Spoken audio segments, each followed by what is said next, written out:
பாஜக தான் தங்களின் பகையாளி என்றும் பாஜகவின் வாக்குகள் நோட்டாவுக்கு கீழேதான் பதிவாகும் என்றும் முன்னாள் அமைச்சர் ஜெயக்குமார் கடுமையாக விமர்சித்துள்ளார். முடிப்போர் தியாகிகள் வீர வணக்க நாளையொட்டி வடசென்னை தெற்கு கிழக்கு மாவட்ட மாணவரணி சார்பில் நடைபெற்ற அமைதி பேரணி மற்றும் மலரஞ்சலி செலுத்தும் நிகழ்வில் முன்னாள் அமைச்சர் ஜெயக்குமார் கலந்து கொண்டு தியாகிகளுக்கு மலர் வளையம் வைத்து அஞ்சலி செலுத்தினார். பின்னர் செய்தியாளர்களை சந்தித்த அவர் பாஜக தான் தங்களின் பகையாளி என்றும் பாஜகவின் வாக்குகள் நோட்டாவுக்கு கீழே தான் பதிவாகும் எனவும் விமர்சித்தார். எங்களுக்கு பகையாளியே இப்போ பிஜேபி தான். எங்களுக்கு பகையாளியே பிஜேபி தான்.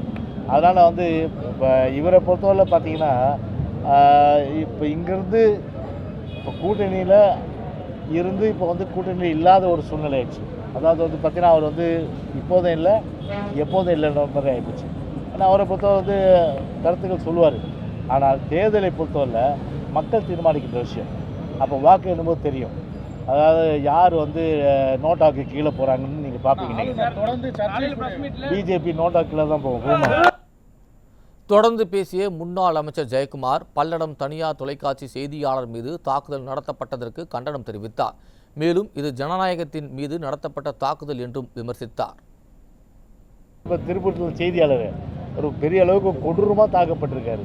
இப்போ ஆளுங்கட்சி இந்த 2-3 வருஷம் ஆகுது, கிட்டத்தட்ட 30 மாதம் மேலே ஆகுது.